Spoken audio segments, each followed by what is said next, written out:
See if you can give yourself a moment just to close your eyes. Start to notice your breath.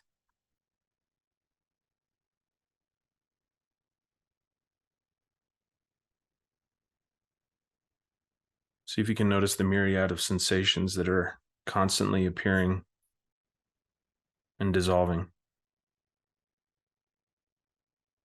It's a pretty wild space of energy.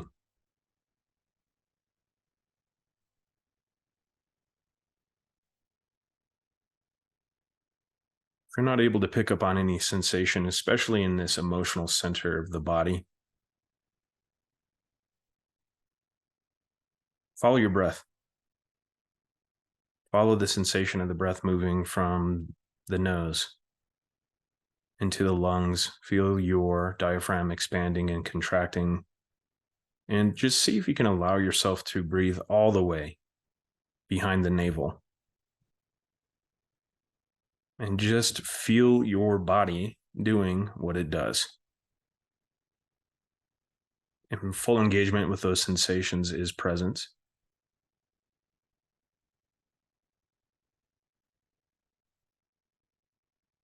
Permanent attention to those sensations is stillness.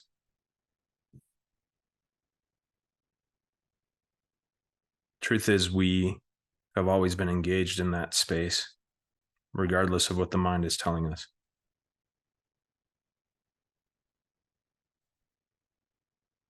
And from the moment of the first thought, it seems as if we were cast into the deep,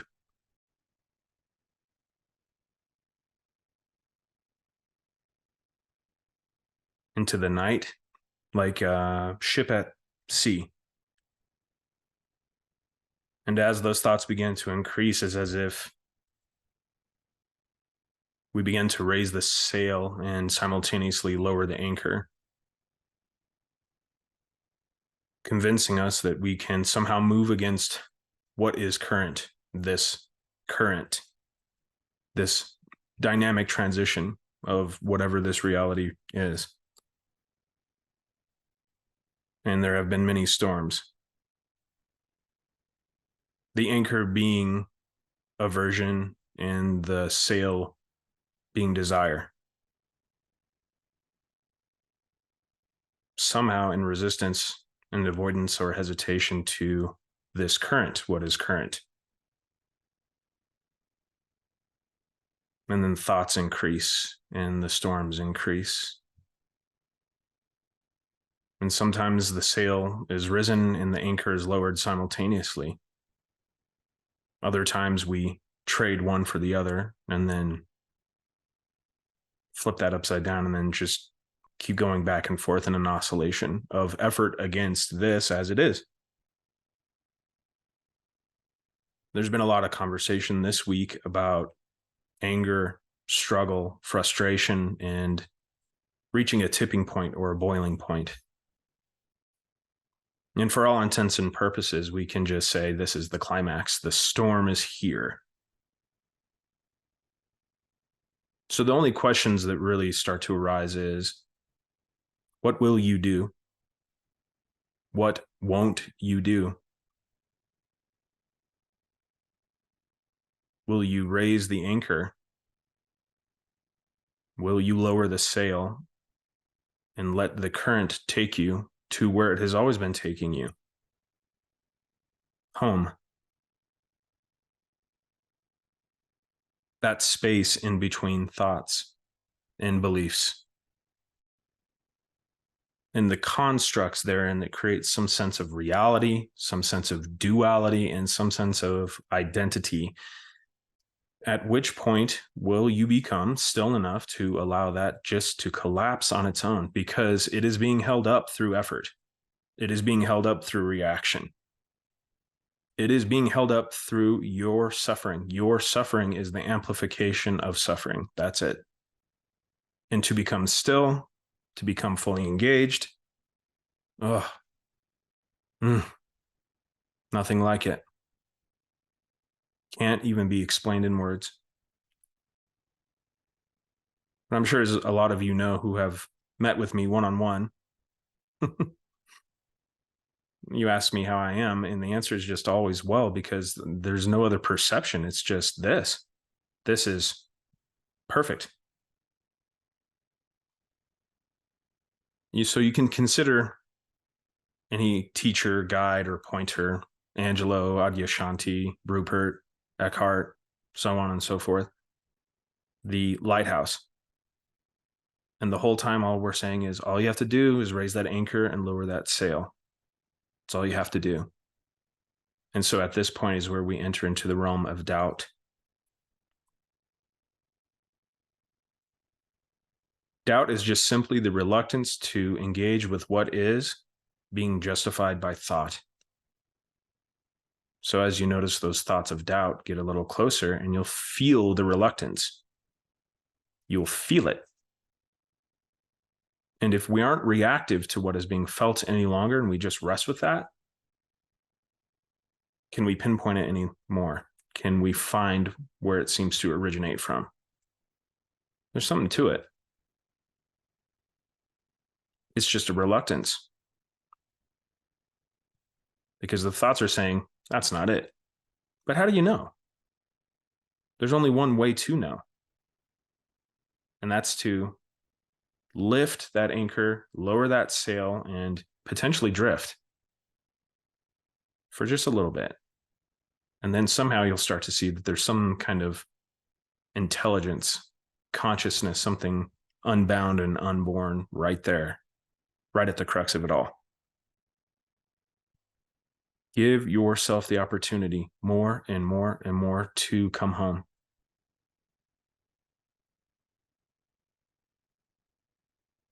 So I'm not sure if it's been tough for you this week or lately, but if it has, that's fine. We can get into that today. See if you can allow yourself to allow these questions that you're about to ask to come up spontaneously. Even if you've had something planned ahead of time, we can get to that too, but let the first questions come up intuitively. That's lowering the sail and raising the anchor just a little bit more. And you might begin to see that this strange experience, this paradoxical experience of self-trust, which is a bit of a misnomer, of course. It's not that we're really trusting self. We're trusting all of this as it is. It's a nice place to be. There's a lot of effortlessness here, a lot of ease. Just give it a shot. More and more and more. Might as well. You've been battered by these storms time and time again and seemingly haven't gotten anywhere. It's not quite a leaning. It's more of an allowing. It's just a softening. And this is what's strange. We can just allow the softness and move into this state of stillness, or it will beat us into a state of surrender. It just seems to be this way. Maybe some of you can relate that you've pounded your head against the wall until you've broken a few times. Doesn't have to be that way, but there's no way we can step outside of this universe. It's still taking us there, no matter what we think we're doing. There is no wrong move here. It's just a matter of how intense do you want the experience to be?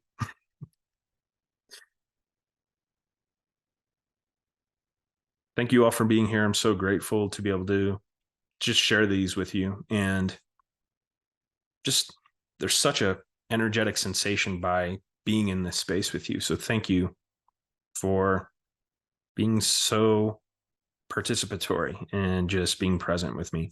It's a little bit more intimate today, so chances are we'll be able to get to more questions. As a reminder, if you have a question and you don't want to be recorded, you can turn off your camera, or you can just ask a question in the chat, and I will get to those as well. And yeah, let's just jam. Let's flow together. And welcome. All right. Who has a question?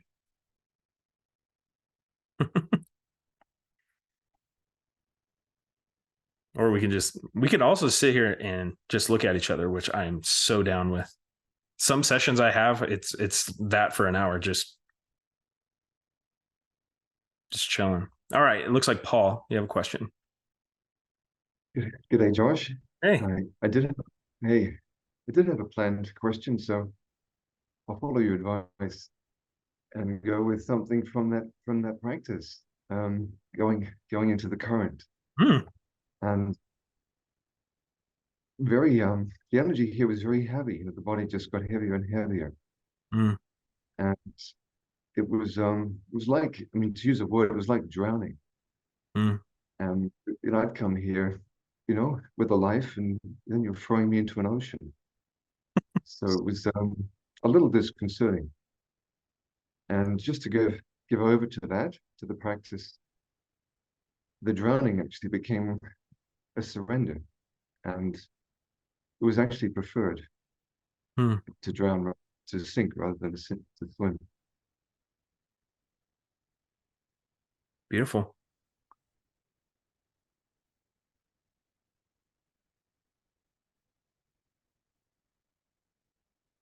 When it's heavy, we let it be heavy. When it's light, we let it be light. And it can change pretty rapidly, instantly. For any of us who have pets, we see this with our dogs, even cats, or whatever we're close to. They move into a new space all the time. What's being held on to? We can ask ourselves. What won't be let go of, or what must be grasped? And that's where we start to come into contact with the have to, the requirement. You might find a lot of these things are deeply connected to memory. This referencing of an event that we can no longer verify to be even real. Mhm. What would it be to allow that to drift to the bottom and just bring it a little bit closer to home? Mhm. This is a collapse of something that is being held up, and it's got to be exhausting.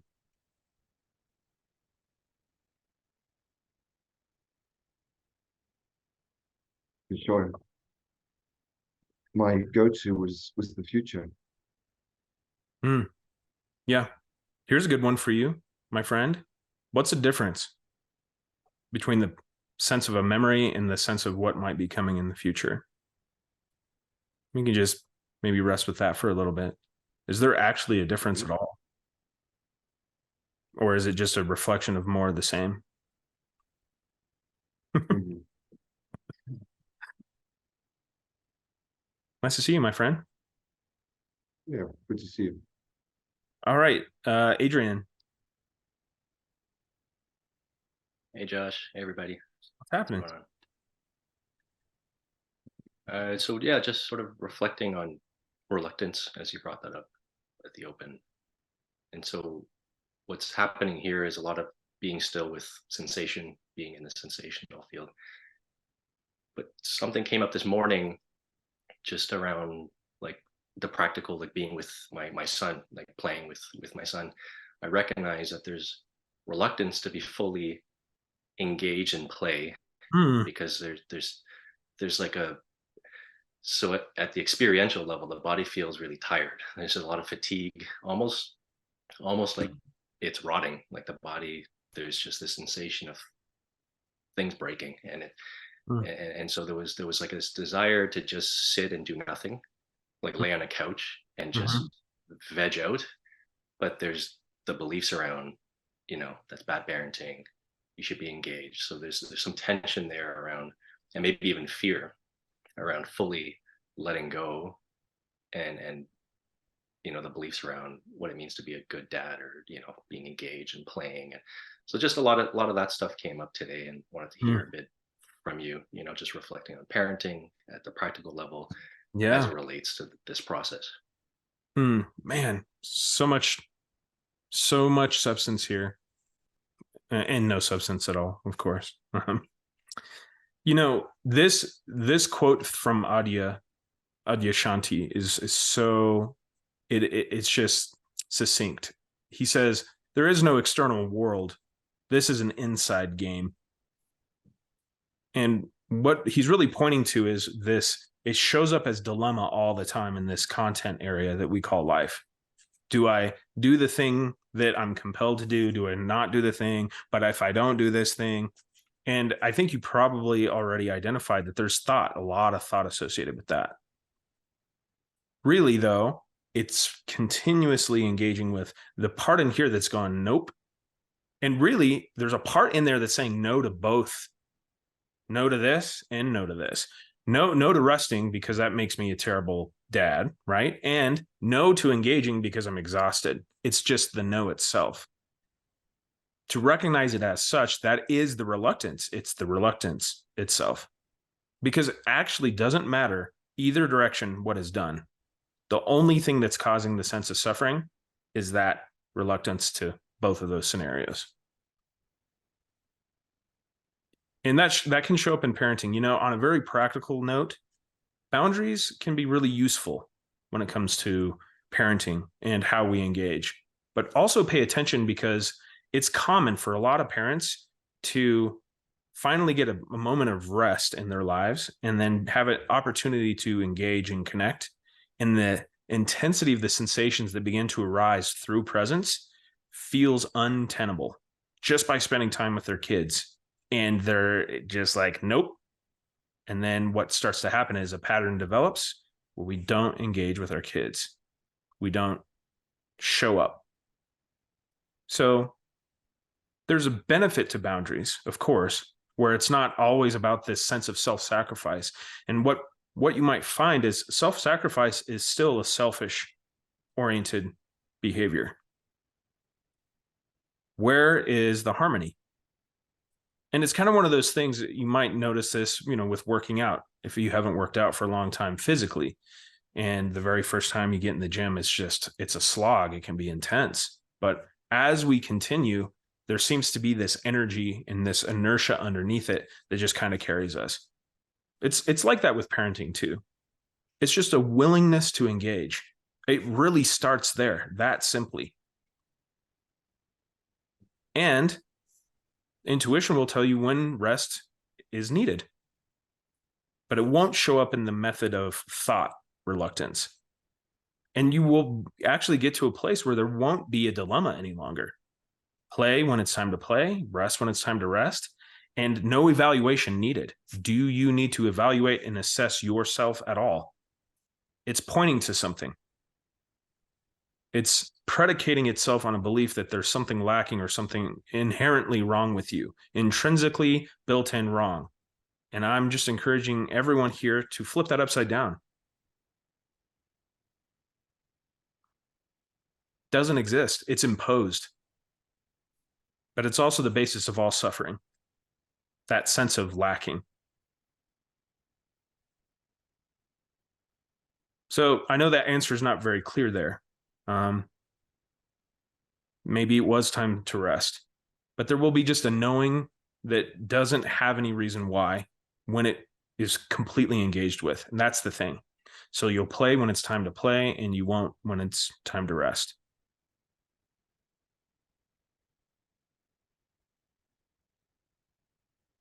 Anything else there? No, that's pretty clear. Yeah. It's trusting like the initial impulse, I think. Yeah, in the moment, like no strategy. That's it. Does it need a thought before? Does it need a thought during? And does it need a thought and reflection?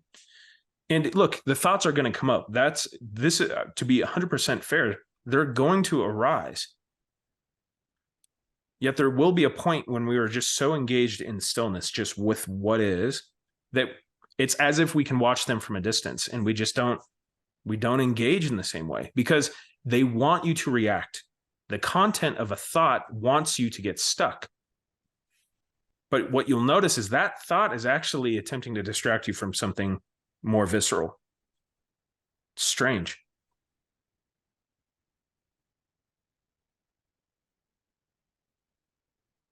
But here's the thing, man. You're on the path. You cannot be evaluated.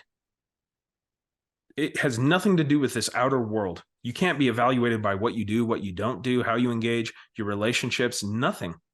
how much money you make. I mean, think about the game that most people are playing. The evaluation is based on some sort of quantity that is still entirely made up. I mean, look at money itself. So maybe look at the evaluation. Do you need to be evaluated at all? Do you need to have a value? Because if you think about what that's kind of insinuating, if you need to have a value or if you need to be evaluated or measured, the only reason that would be the case is if there's a belief underneath it all that says, I am not whole. Because wholeness needs no measurement. And I think what you'll find is getting to the core of that somehow relieves all this extraneous experience. It just becomes effortless. And there's this very human part that wants to say, of course you're a great dad. I mean, look, the concern with being a good dad is what is an indication of something underneath it all. You're made of compassion. That's all that needs to be engaged with, whatever compassion looks like. And the outer, doings, meaningless.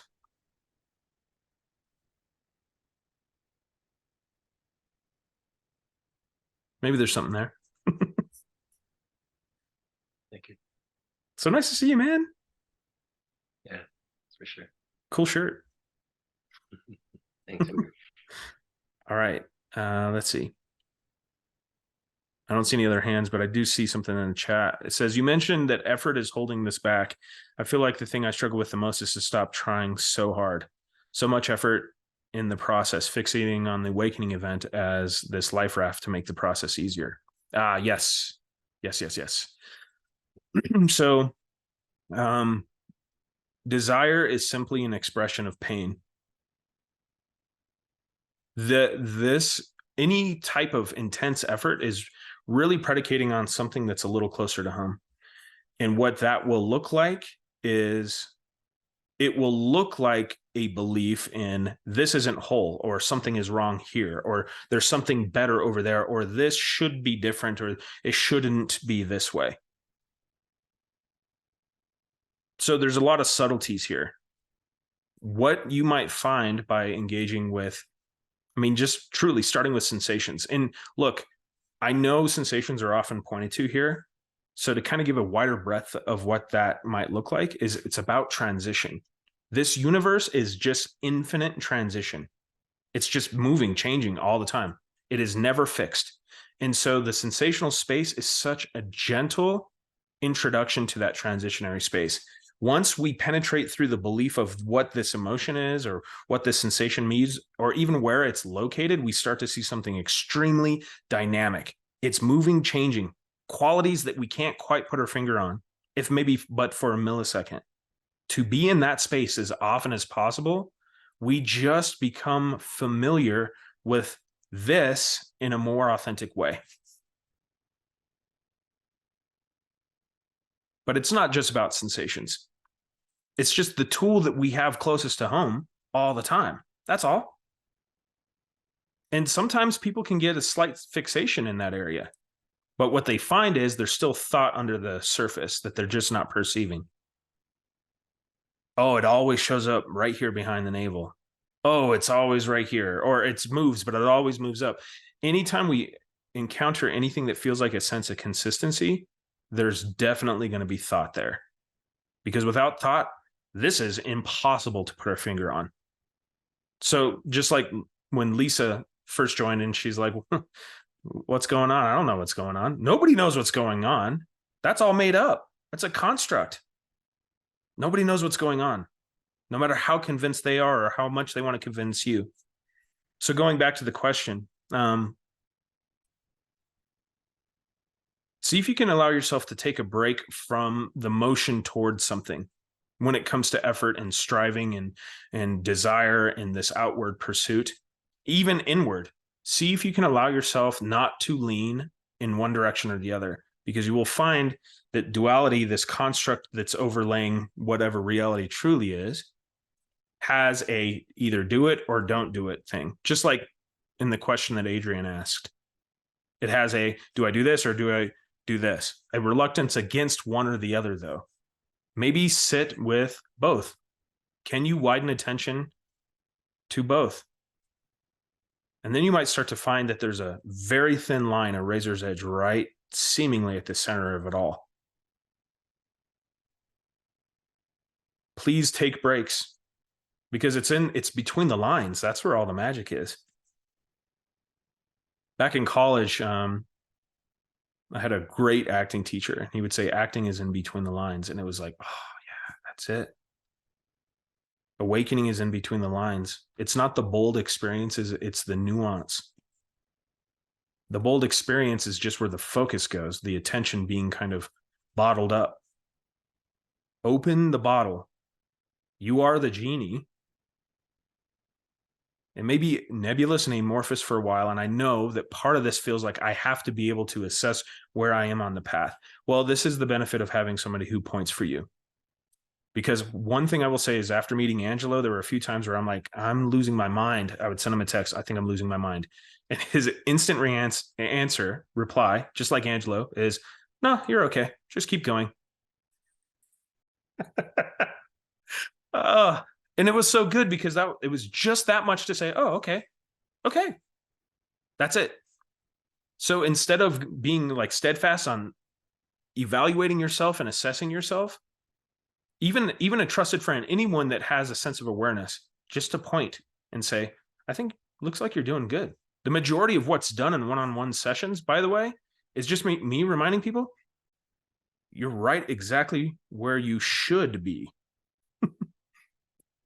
And as we sit with that a little while, it becomes more humorous, because like, where else should you be? But still, you're all doing perfectly fine, no matter what the thoughts are telling you.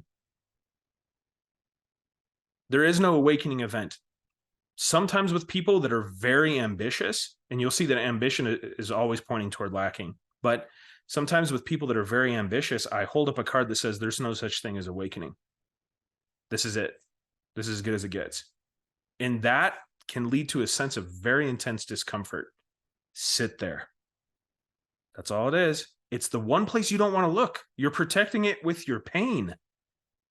You're protecting it with your discomfort. So if discomfort arises, get to know it. Now, where's it going to hide? Nowhere to hide.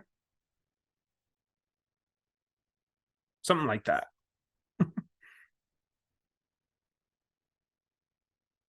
All right, Lisa, what's happening? Good question, by the way. Thank you. Hey, Josh. Wow. Yeah, I thought I had a question, but so many things came up since you started this last little bit. Yeah, I guess one thing I think had come up when Adrian was talking, because, yeah, I'm a grandmother and I take care of my little granddaughters, and they're just so precious, and there's just such a desire in a very compassionate, loving way to be as available to them as I can and as fully as I can all the time. And I got to reflecting on my visit with them recently, and I realized at one point my granddaughter had said to me, I had a bad day at school. And I said, well, what happened? And she said, the kids were laughing at me. And, yeah, so I started evaluating my reaction to that, which my initial reaction was, well, how do you know they were laughing at you, honey? And she said a little bit that was kind of vague. And I said, well, we really never know what other people mean by what they say and do.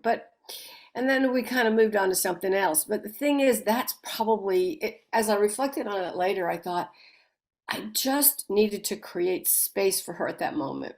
I just needed to let her feel what she was telling me about she was needing to feel, and that was that kids were laughing at her.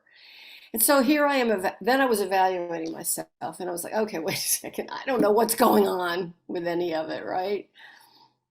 But there is a sense of wanting to be able to create this space for my granddaughters to just be who they need to be in any one moment, rather than trying to talk them into or out of any emotion that they seem to be feeling. I really don't see anything wrong. I don't get the direct sense that you were talking her out of feeling. anything. You are posing questions. And what that does, especially with kids, and let this be an example for everyone, live under the question mark.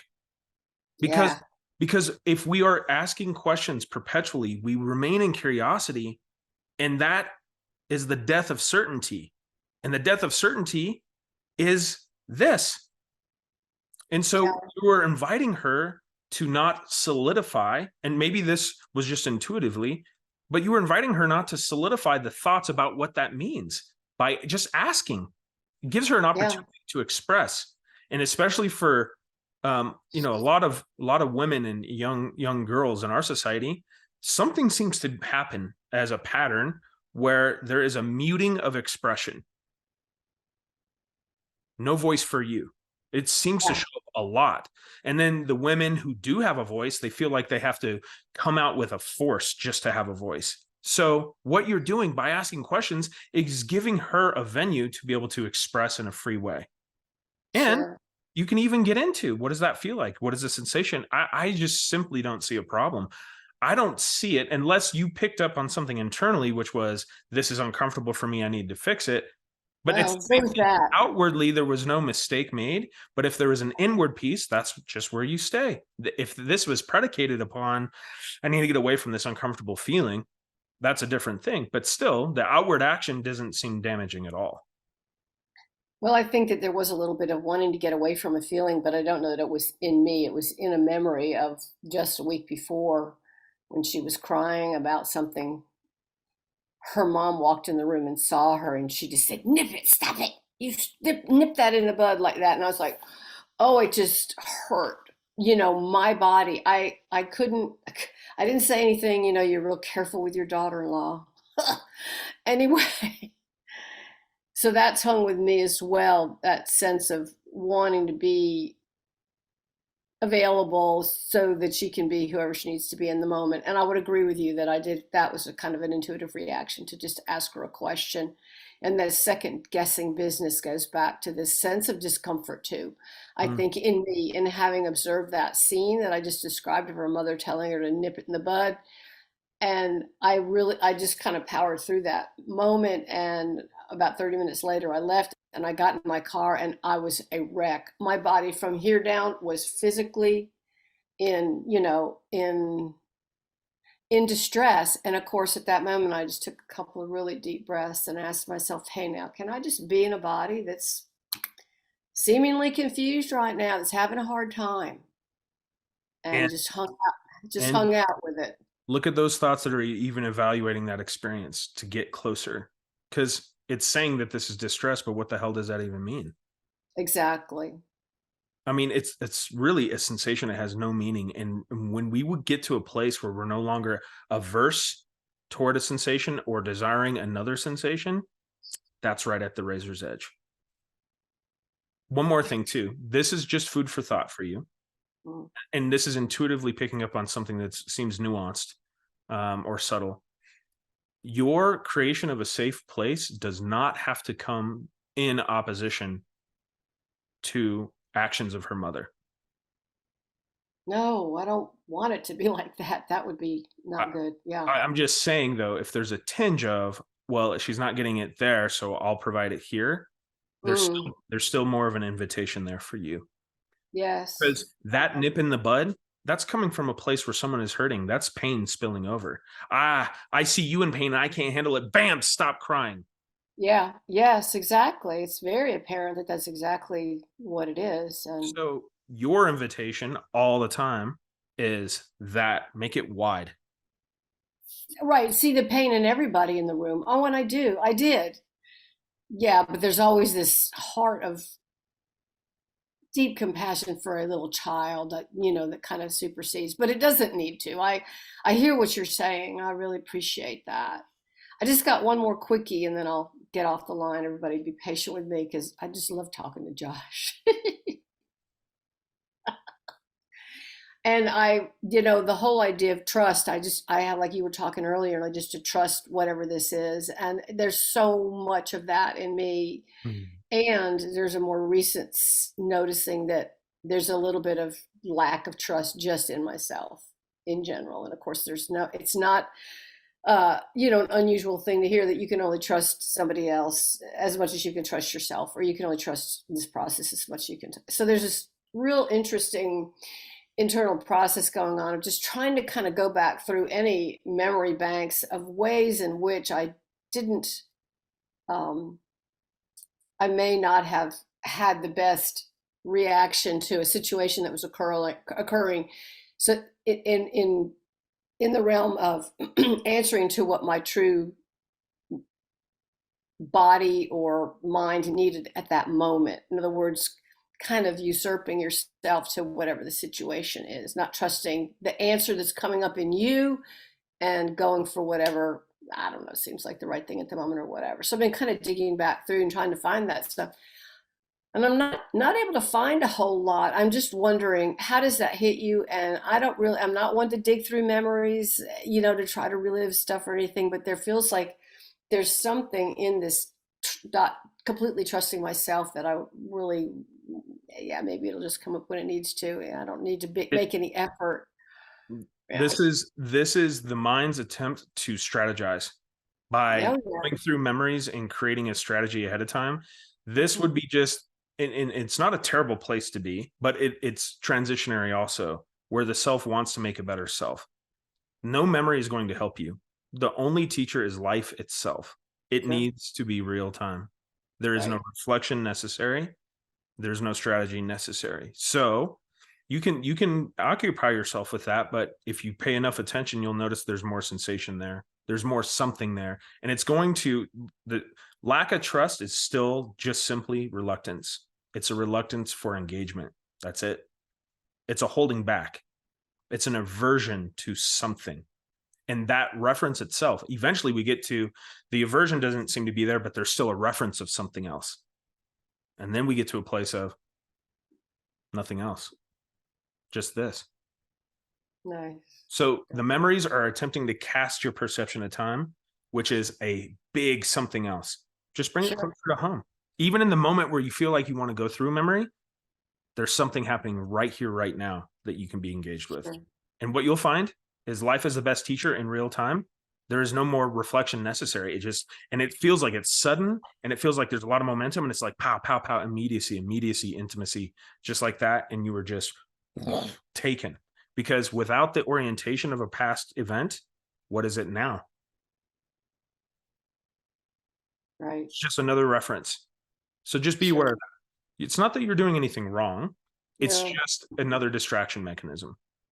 Yeah, I'm overthinking I'm doing anything wrong. I'm just kind of thinking, good. I'm having a blast with it. I really am. You definitely seem continuously lighter, and there's something there. So totally. Just keep swimming. Thanks, Dora. Or is it Dory? It's Dory from Finding Nemo. That's what it is. Thanks, Lisa. Thank you. Thanks, Josh. All right, who do we have? I don't know the order. I just see from top to bottom, so I'm just going to call on the hands. Sarah.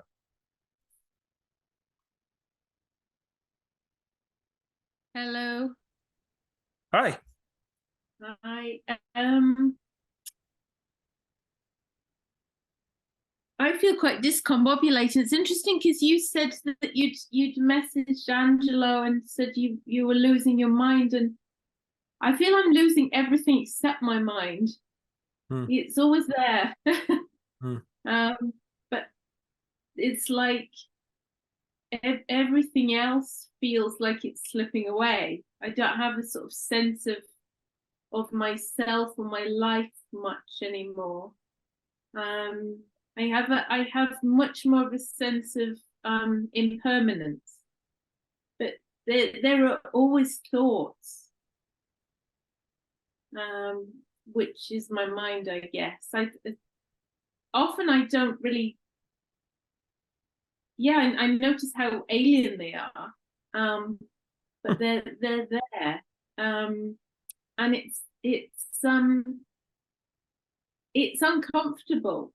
And you sort of said if this might be as good as it gets, and I thought, oh God, it's like there's something missing. And I had to live with this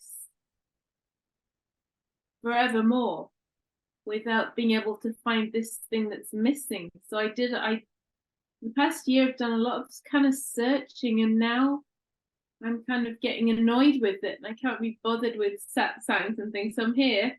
and I just I don't know what to do anymore. I just listen to music and go for walks. Nothing to do. Yeah, and that's really disconcerting because there's a program that says do something. That's right. And I'm like, what? Let that And program just- show up. Let the program show up. Let the thoughts come up. Let the discomfort arise. And that's where you live.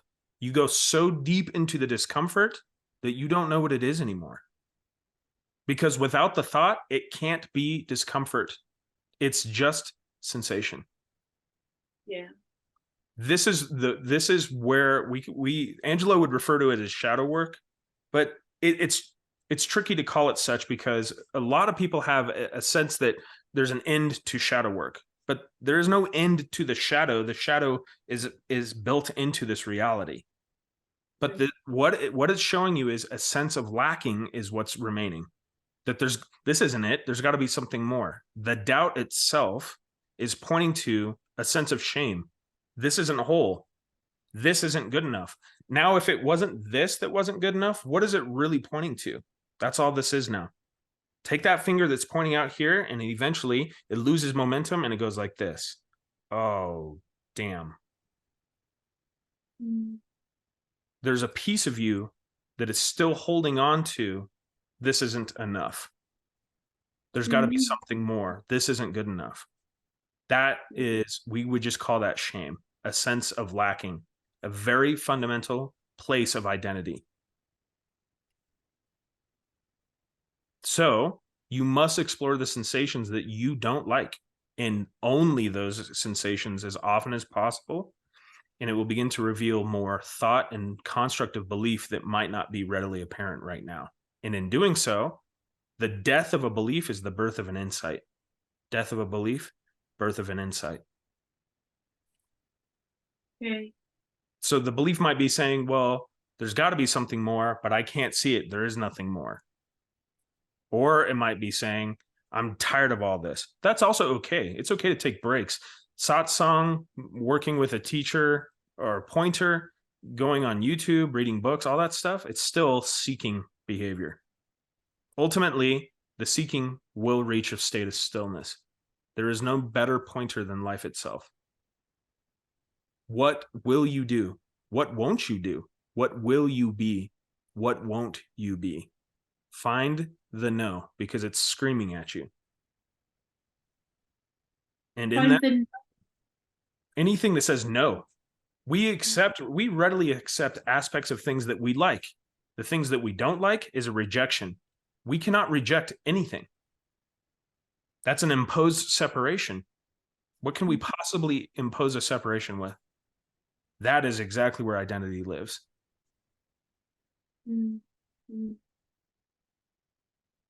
it can be subtle, but I promise you this. These sensations that are uncomfortable, there's a belief saying, uncomfortable isn't something I want. X marks the spot. Wherever discomfort is, that's where the treasure is.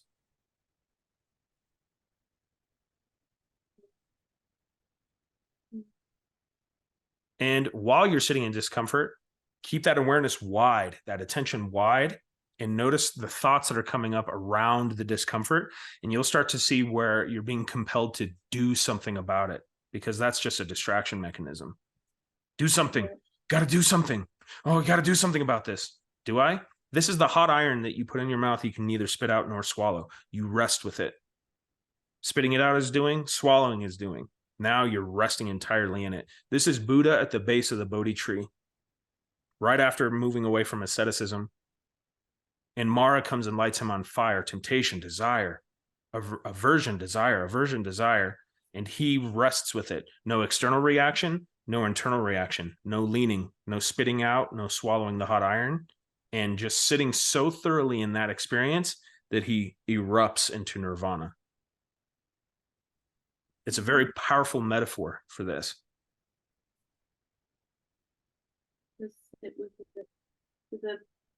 The the discomfort kind of ultimately is a sort of, I suppose, a rejection of everything that's not the thought.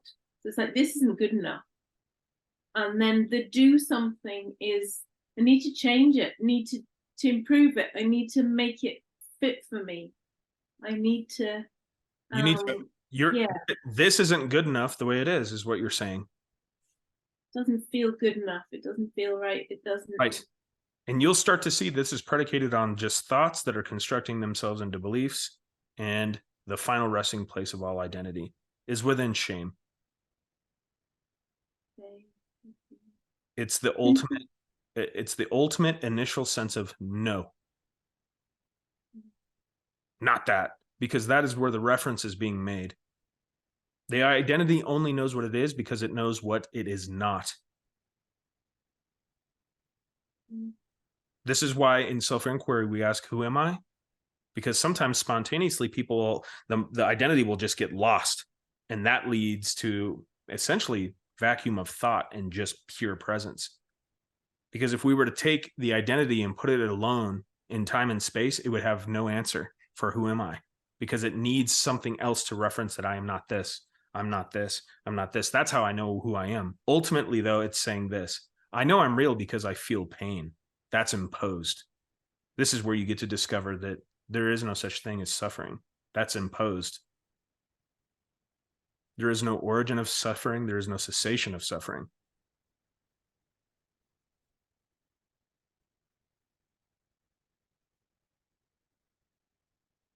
That's interesting, because yes, not because it doesn't make sense. I want to say I do know who I am because I do feel pain. That's your primary identity right there. That's it. Yeah. I feel discomfort. This isn't right. This isn't good enough. This world, this life, it's not. I don't like it. I want to go back to where I came from. That is the basis. That is the basis of identity. Let me just give you the quick metaphor that has been said before, but maybe you haven't heard this one. There's an old man sitting in a cottage in the desert late at night, reading a book by candlelight, and out of nowhere, he hears a loud pounding and screaming at his front door. And his initial reaction is, oh my God, someone's come to kill me, or they're going to harm me, or whatever. And this pounding continues 10 minutes, 20 minutes before the old man finally steals the courage to stand up and inch by inch walk toward that front door. He finally puts his hand on the doorknob. He opens the door just a crack, and on the other side, he sees a face that's familiar, a friend that has been long lost 60, 70 years. And immediately he throws open the door and they embrace, and it's just this instant catharsis, wholeness everywhere. That is your metaphor for pain and discomfort. When it's pounding on the door and you're still sitting on the chair, it feels scary, untenable, and something that you don't want. But as you allow yourself to drift toward it, to feel it, to engage with it, and you open that door a crack, you will realize it's just a piece of you that for some reason has not been engaged with. It's not what you think it is. That's the most important thing. But there's only one way to know, and that's to walk into this deep and dark forest that we call the shadow. Rumi puts it this way. Sorry. The cure for the pain is in the pain. There you are. You got this. That's helpful. Thank you. So feel it. And I guess that's what I've not wanted to do is let life in and feel it. The one place we don't want to look, because we're protecting it with our pain. I'd rather think about it and feel it. Right. Yeah. Okay. Thank you so much. Turn that upside down. Now your primary modality of existence is feeling. Feeling first. Because this is actually the way it is anyway. Thoughts are always secondary. They're always a reflection anyway. But if we identify with them as the primary modality of existence, we're actually bypassing an aspect of our existence, which is feeling. We're always feeling.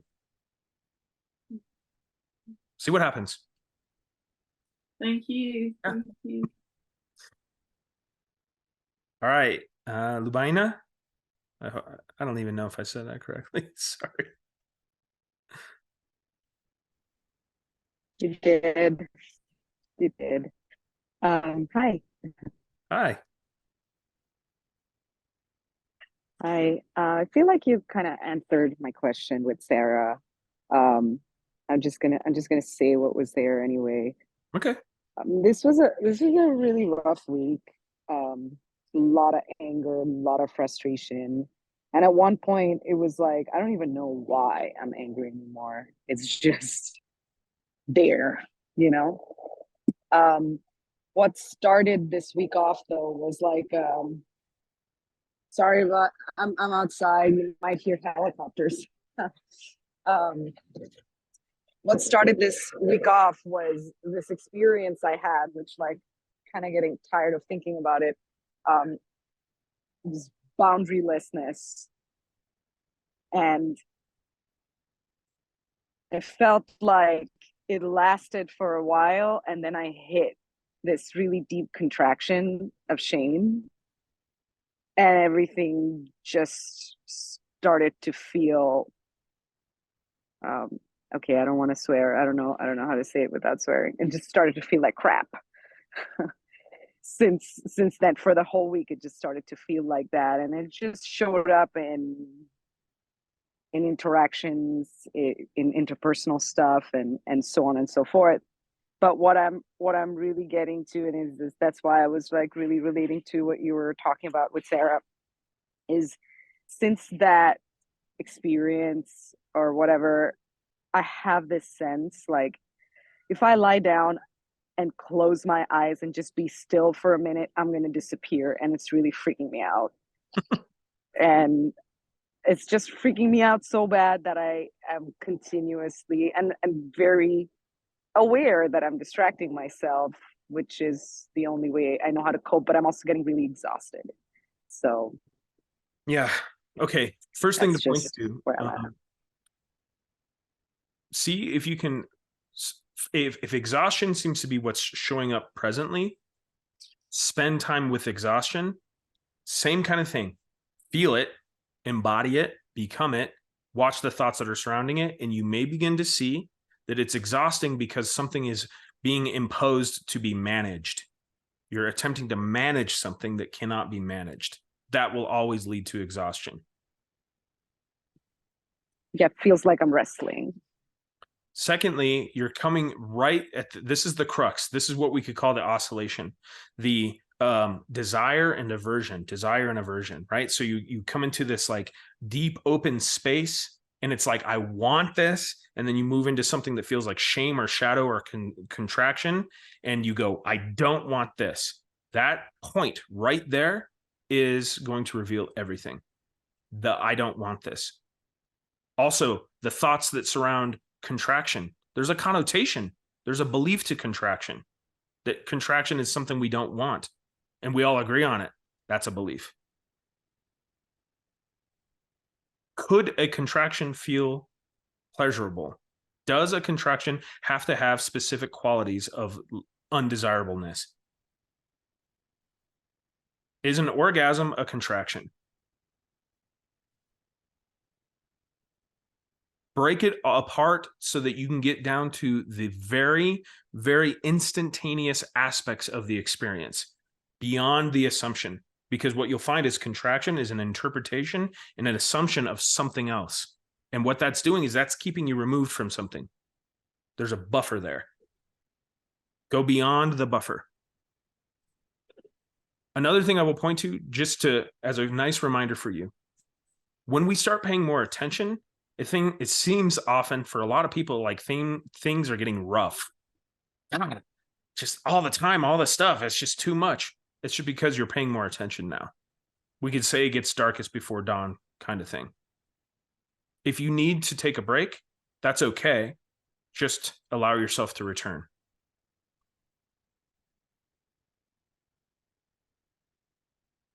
I won't guarantee that this is going to suck, but it can. And if it sucks, that's all there is. Be in the midst of what sucks until you have no idea what sucks anymore. It's really like that. Get to the place where the mind is telling you, this is going to kill you. What you're feeling right now is going to kill you. And then go, we'll see. Because what I'm noticing with you is you're like the kid that decided to climb the ladder to the highest diving board and gets right to the edge and goes, oh my God, it's a lot higher from up here than it was on the side of the pool. Yeah. We all go there. Mm. And that when you turn around, you see that there is a stack of kids on that ladder. There's no going back. So if you stay on the precipice and you play Ring Around the Rosie for a while, that's okay. Point is, you're getting there. There will be a certain point where readiness for readiness' sake just has you leap.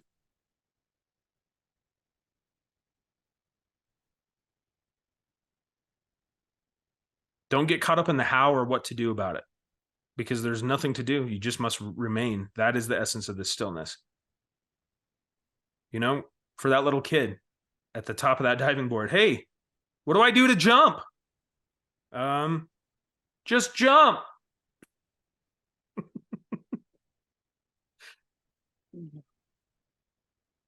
And it's okay, like no rush here. You'll see that it'll oscillate, and then you're going to have probably an opening again, and then it'll take you back. Find the very instant that contraction says no. That will get you closer. Go beyond contraction. Go into the individual aspects of that sensation. And then what will happen is these thoughts don't have anything to stick to because there's no sense of permanence. The sensation itself, it's not fixed.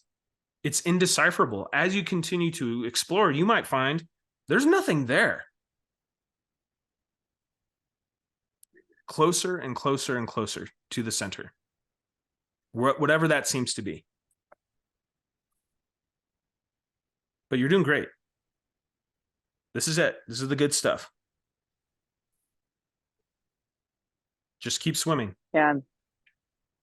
It just feels like I come here and then I just turn back every single time. Yeah, but it's never the same. That's the frustration. Yep. Okay. When the frustration arises, that's all there is.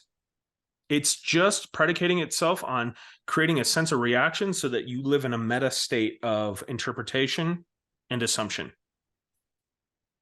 The assumption now is this is the same as it's been before, but that cannot be true. Examine that. And if something else comes up, this is frustrating. Now you're in frustration. Now the other thing, it doesn't exist. Now you're in frustration. And then another thought arises. Point to it. And what you'll begin to see is it's struggling to keep you busy right now because it thinks it's protecting you from something. If it feels like a pattern, it doesn't necessarily mean that's so. But remind yourself that you can get closer and closer and closer to the moment of where it seems to have an origin. Where does it seem to begin? Is this always here? Is there something else? Where is it? Where am I? You might even have one of those moments where a thought arises and you go, wait, who's that? Who said that? Happens sometimes. I promise you this. It's not a hard-fought pattern in the way that you think, especially if you're dedicated to being very curious about it all the time, every time. Keep your finger on the pulse. Okay. Throughout your life, maybe just question here and there. Is the contraction here now? Is there something here now? Is it always there? Does it ebb and flow? Just to get closer. Outside of the thoughts that are telling you what it is. It's attempting to put it into a box of organization, orientation, interpretation, assumption. And I know it probably is a different experience being exactly where you are from here. You're in a perfect spot right now. This is good stuff.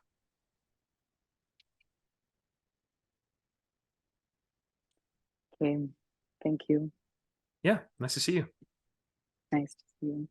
All right, Michael, what's up?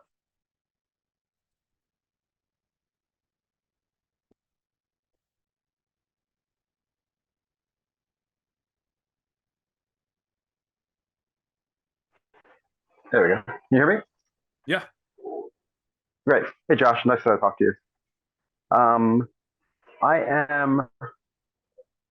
extremely restless and stubborn. I'm like in this point where all I can do is really think about all this awakening stuff and listening to videos and having lists of exercises that I should be doing, but I won't do them. I'm too stubborn. I'm just really in this in-between place. Yeah, where I listen to stuff and it's like, oh, I've heard it all before, and it's difficult. It just becomes words. Yeah, I don't know. I feel like I'm asking the question, and then you're going to tell me something, and it'll sound familiar, but I don't know. And I know that I must be close or close, and I should be patient, and I just can't let go. Like I'm just really at a point where I feel like if I this summer I did a bunch of ayahuasca ceremonies. Even with a ton of ayahuasca, I couldn't just let go and just like experience the moment. So it's like if I can't do it on a powerful drug like that, which they say you can't fight now in regular life without it, I still can't let go. Yeah, I don't know if that's explained. Yeah. There's just a lot of thought here. A lot. Yeah. One of them is a very hard form of certainty. I'm stubborn. You could just start there. Examine that. How do I know I'm stubborn? What does that actually mean? What does stubbornness feel like? Where else is stubbornness? Any kind of inquiry there might start to break it loose. But underneath the stubbornness, you're going to find a sensation that you don't like. If you aren't stubborn, what does that mean? What's going to happen? Does it hurt? Is that scary? Does it make you approach something that feels close to humiliation?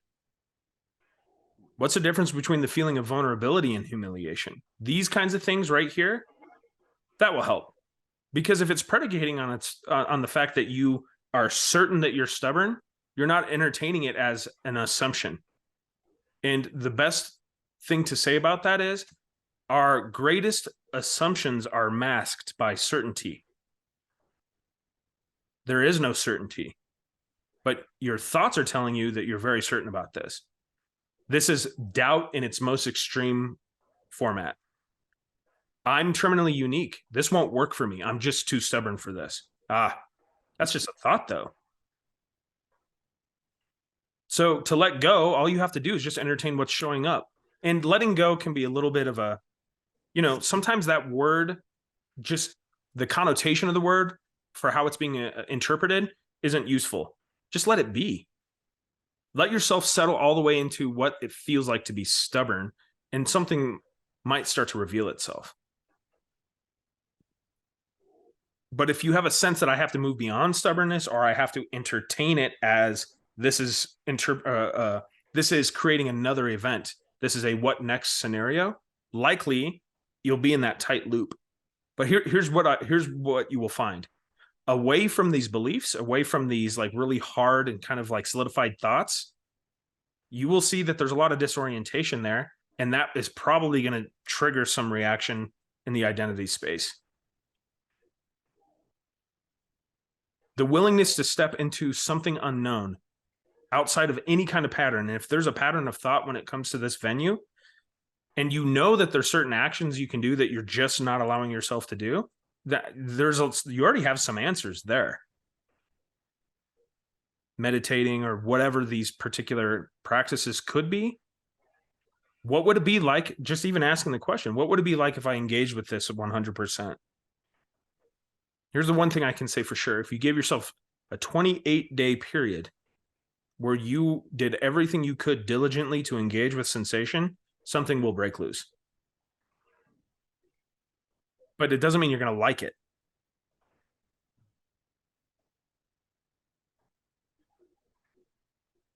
Familiarity in that which feels comfortable is the prison. Step out of what is familiar. And then you'll begin to see, ooh, it's pretty rich. Knowledge is the death of curiosity. I know these things about myself is what stubbornness is saying. Do you, though? That's an assumption for sure. Because there's no way the human being that's speaking to me now is the same human being that woke up this morning. It's just more thought.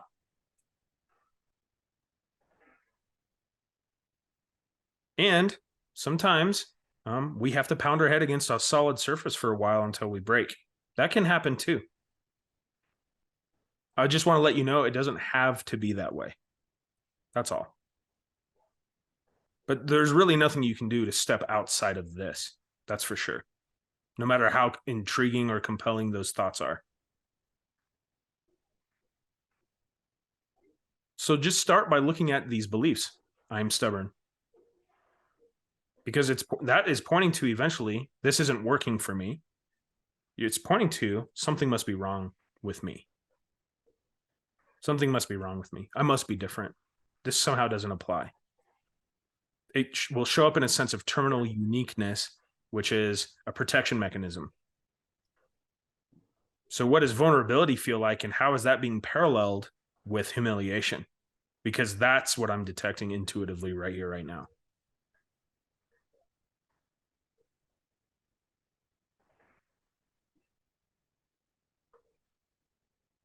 So the belief in stubbornness is protecting you from humiliation. Is that the certainty that it's just not for you, or it can't happen, or what's going to happen about it is eventually protecting you from actually a sense of vulnerability. But the mind is going to interpret vulnerability as humiliation because the sensation is exactly the same. But the thoughts are considerably different. So the experience might have a different flavor to it. How often do you allow yourself to get completely vulnerable and put in situations where you don't have control?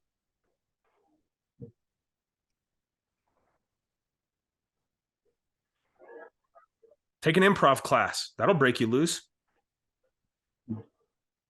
I mean, at bare minimum, it's not about the outcome. At bare minimum, it'll have you confront something that's going, hell no. And here's what I will say. These mechanisms probably protected you as a kid. They helped you survive childhood. But they became a fixation at a certain point, and now here we are.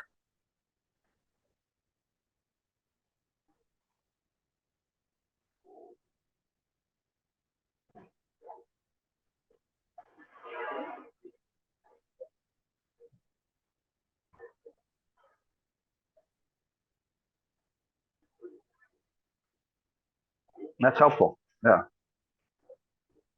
Thank you. Yeah, and if there's any more follow-up for this, because I imagine there's probably plenty of interesting venues to explore, let me know, my friend. Let me know. Okay, great, thanks. Nice to see you. Yeah. And I'm glad you're here. Me too. All right, we're back to Paul. What's up, Paul? Okay, acting is between the lines. It feels like living is between the lines. Mm-hmm. And I was with a bunch of like 10-year-olds, and it was my class. And it was pretty full on in terms of the amount of business that can go on with 30 kids. But going off script, it was pretty interesting because normally there's this idea that I need to be in control, and I need to sort of teaching as being in control, letting everyone know that I have the answers, and sort of just that didn't happen, and it was kind of, I guess what was good is that every kid was looked after, as I went off script, and I guess part of the quandary is came up with a migraine yesterday, and I guess part of the doubt is that sustainable? Just to be all in. Can I survive that? Yeah, I mean, There's something to say about intuition here. There's something to say about immersion, being in the flow of things. Here's a way it can be described. When it comes to working with kids, or when it comes to parenting, sometimes the words no come out of the mouth, but there is no sense of any internal resistance, avoidance, or hesitation there. So it really feels like it takes care of itself. If going all in feels like a sustained effort, then there's probably something not being fully engaged with. And what I mean by that is we're still all in, we're still engaged, but there still is time for rest. There still is, somehow the word no comes out, but the internal experience isn't one of grinding any longer. Everything still feels like yes, regardless of what seems to come out of the mouth. And so if it feels like you have to apply yourself in a way, it's probably pointing towards something else, because it's not entirely authentic to be all in, which is a one-sided experience, versus a complete engagement with both, with everything, and still be all in to that experience. Which means sometimes you might show up and you might not have the same outward energy, but you're still completely engaged. There can be a vast difference there. So does it feel like it requires effort to be all in? And if so, that's pointing to something for you. Because ultimately this feels effortless. It feels easy.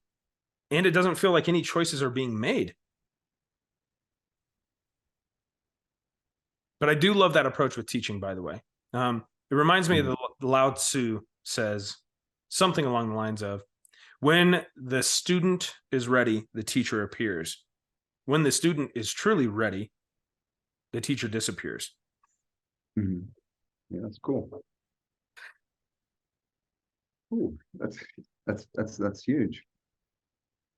Can I thank you? And can I ask you? There's a question here. I'm going to offer the acting is between the lines in our rehearsal today. That's a classic. But with acting, it feels like, and I get this from teaching as well, it feels like it's not reacting in truth. It's good acting is not reacting, would you say? There's more to it than that. Yeah. Yeah, because, I mean, doesn't that kind of infer that there's a waiting for something when we're acting? If we're reacting, I'm waiting for something and then I react once I'm there. It's definitely more engaged than that. You know, in some ways, like some schools of thought, when it comes to acting, it's about, you know, fulfilling an objective, pursuing a goal. But really, if we look at it kind of from a broader point of view, just in general, a lot of acting is kind of the study of the human identity itself. So maybe there are characters that are reactive, and that actually might be a decent approach for an actor to enter into a state of waiting and not really listening, just waiting to react. That could actually create an interesting to watch performance. But I would say overall, acting is much more engaged than that. You know, here's a powerful pointer for everyone. This is all listening. Everything. And we don't just listen here. It's a full experience.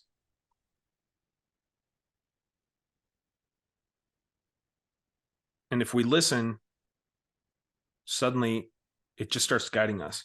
And not to each other.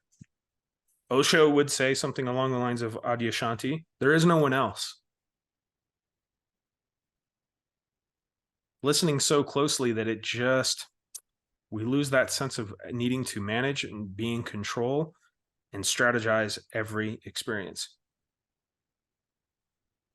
And it becomes pretty difficult to parse in an intellectual, mind-oriented way.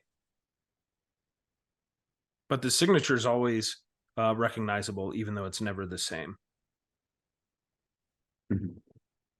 So this is all listening. How deeply can we listen? Can you become so still that you can feel and hear your heartbeat everywhere?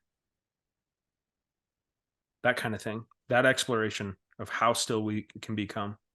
It's actually good for acting too. Some of these exercises can be really useful. You know, you and I have had the conversation in the past about a lot of yoga and different exercises in there, in certain acting training programs. But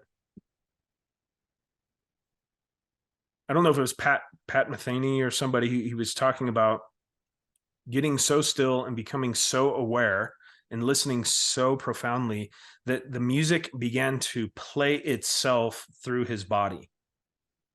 That's very much what this is. And even if there appeared to be these are appearances, appeared to be other things happening that seemed to want to influence, it was still all one thing. It was all playing itself. Gets a little mystical and mysterious there, huh? That's cool. But Thank you. for you to kind of tie that up, the play is the thing. That kind of brings a transcendent flavor to that, doesn't it? For sure. The play is the thing, and it plays itself through those who think they're acting. Yeah. I still I'm good at empathizing with the child. I just find being a grown-up the tricky bit. Yeah. There's probably a little bit of meaning there. Mm-hmm.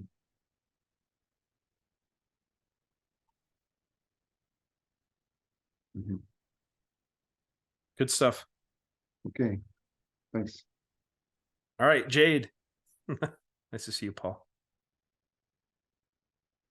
Hi. What's Hi, Josh. Hi, everyone. Improv class has been happening. Nice. Yeah. You know, I did put down my hand because you pretty much answered all my questions, but I thought I would just share. So past month or so, that there was like underlying hopelessness and helplessness, in the sense like this path, there's really nothing for me, nothing for this person, nothing for this mind. So I'm not interested. So a lot of just kind of like, okay, no more listening to YouTube, watching YouTube or satsang. But life just keeps showing me what I don't want to see. and yeah, life itself has been the best teacher. And what you just said today from the beginning, just no to everything, no to living, no to dying, just no, no, no. And I started seeing so much of that in myself, in the interaction with everyone day to day. Is like, yeah, just no to everything. And just a profound suffering from it. So there was a lot of feeling into that pain and not knowing what to do with it.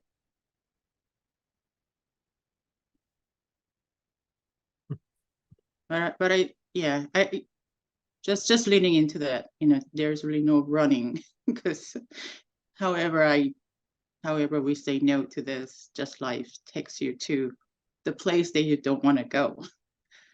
And improv class has been helpful in the same way, just seeing what I'm saying no to, you know, vulnerability, humiliation, you know, whatever that is like after every improv class, I was thinking, okay, I'm not coming back here next week. Then I'm back, and it has been 3 weeks, but nice. And I can really see, you know, why you were recommending, you know, take improv class. Yes. And it has been like eye-opening. And thank you for that. Yeah. So anyway, it doesn't really matter like what I think or what I want, you know, it's just the process will take me wherever it wants to take me, and there is like no point of resisting, or I can't even resist, or even if I think I'm resisting. Yeah. Thank you. Yeah, I mean, a few things there too. It's not really taking you to places that you don't want to be, or making you see things that you don't want to see. It's just revealing things that have always kind of been there. Yes. It doesn't have an agenda. Mm. It's just this way. And so I know it can get intense. Especially when we start to kind of really see the quantity of thought and how that surrounds this construct of existence. And yeah, look, to be really honest with you, there are no requirements. You don't have to come to another satsang.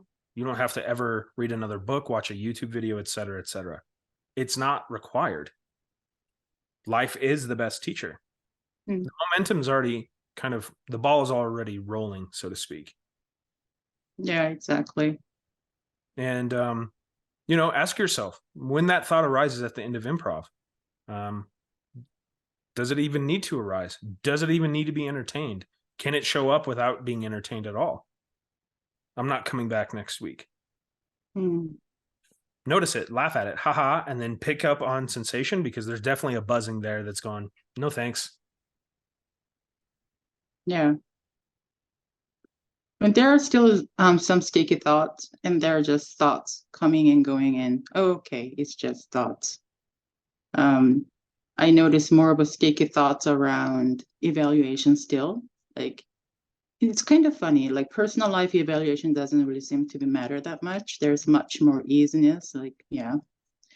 But professional part is still quite there. It has grip on it. And I think it's also the years of conditioning, and because we send out evaluations and you get evaluated, like, every year, through different forms of feedback or formal evaluation. So it still seems to hold that kind of grip on it. And also, I guess, because there's a lot of thinking throughout the day working. Yeah, that's kind of the part that I'm finding it as, this is still a bit challenging, like in terms of doership, agency, cause and effect at work. Yeah. Those things tend to have their own inertia. We may have spoken about this, like an echo.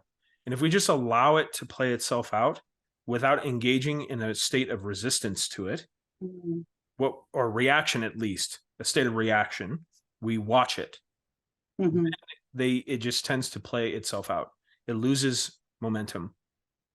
Yeah. The fixation on any kind of evaluation is really going to point somewhere for you, because that means you're buying into something. You're buying into something in a potential way that's either it's verifying something for you if you get negatively evaluated. Yeah, it is mostly fear, like the fear of, if I'm doing something wrong, as a consequences, am I going to harm someone? Or, that really underlying fear. And and just the system seems to be quite good at reinforcing it, But I see what you mean. Yeah. Well, just also know that all that is happening in this internal space.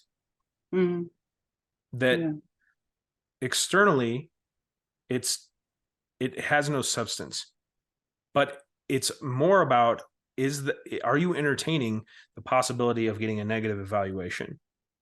And are you entertaining the possibility of getting a really positive evaluation? That will get you right in touch with both desire and aversion.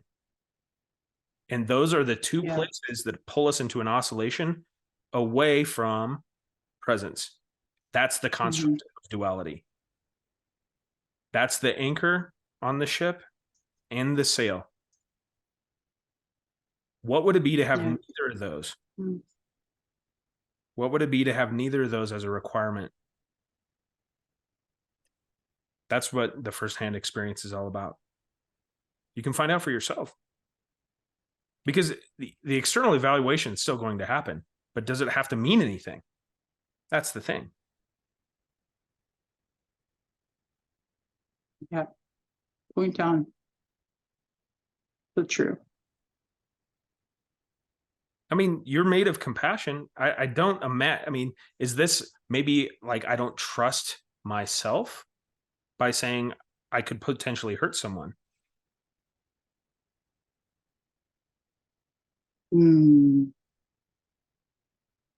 Yeah, there's always some of it, I feel like, do I have all the skill set, or that it's a doubt thought, right? If doubting myself about it. Yeah, I think that's big there. Yeah. Okay. So just I'll point to it again. Maybe this might resonate differently this time. Doubt is simply just the reluctance to engage with something that is felt. It's covering up something that probably feels like discomfort. And so what we do is we enter into a discomfort of that which we know, of that which we're familiar with, of that which has a pattern, instead of entering into a discomfort of that which remains unknown. Look at that negotiation. Really honestly, is it better to enter into a pattern of pain or to explore the unknown, which may have a painful experience?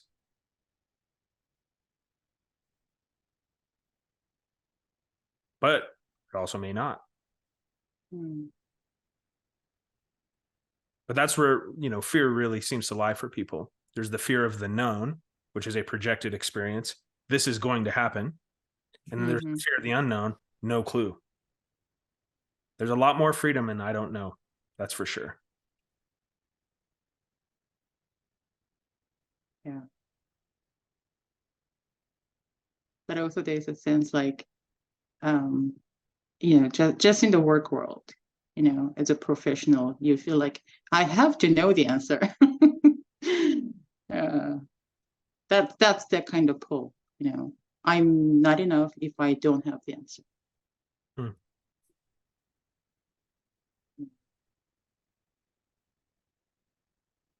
But I'll sit with it. Yeah.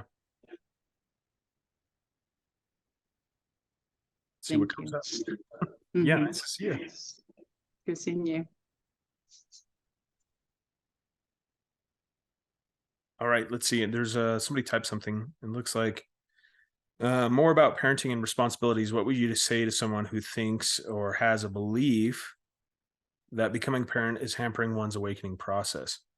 That there's not enough time with all the numerous other responsibilities, time for sitting, meditation retreats, and all such things for the years to come, and that one needs time for trauma work and so forth. But every cloud has a silver lining. In this situation too, carries its blessings, right? Yeah, I mean, it's definitely a belief when it comes to parenting that is somehow in the way. In a relative form of reality, our time can shift and change a little bit, but awakening does not require years of diligent practice. There's no requirement at all.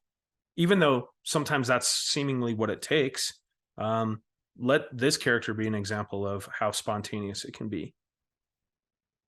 It can happen at the blink of an eye. There's a lot of stories out there. People from all walks of life, regardless of race, creed, financial class, so on and so forth, wake up all the time. It's just the willingness to live in a way that you are completely engaged. That's it. And parenting is just more of life pointing for us. If there's any hangups around being a parent, that's where to look. For sure. But definitely don't see anything as a hampering to any process. Awakening is not an event. It's not a process. It's not a state. It is the fundamental essence of this reality. And it's always been right here. So if we're out here attempting to find it through practices or books or teachings, then just know that you're missing the forest for the trees. Good question, though. Anybody else? Hopefully some bright spots have arisen for you today. Wow. Interesting. It seems like, I'm looking at the time, have we really been here this long?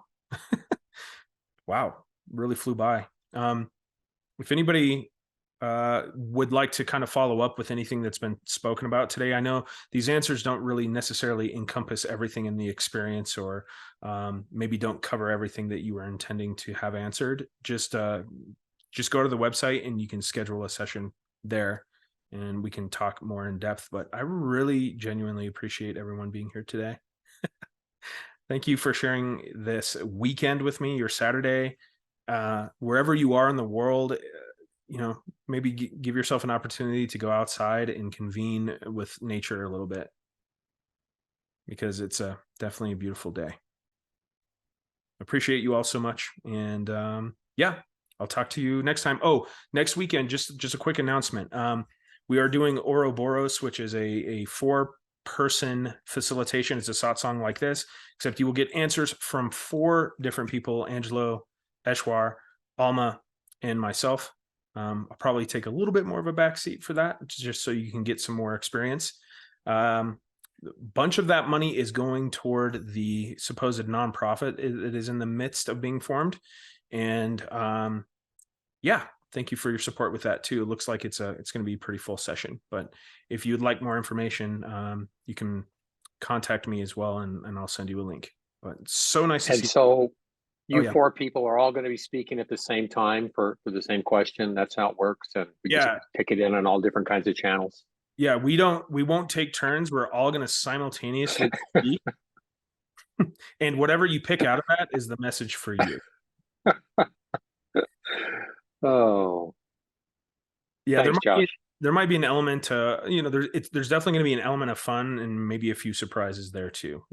We'll see. But yeah, thank you all for being here. So grateful for you. And I will speak with you soon.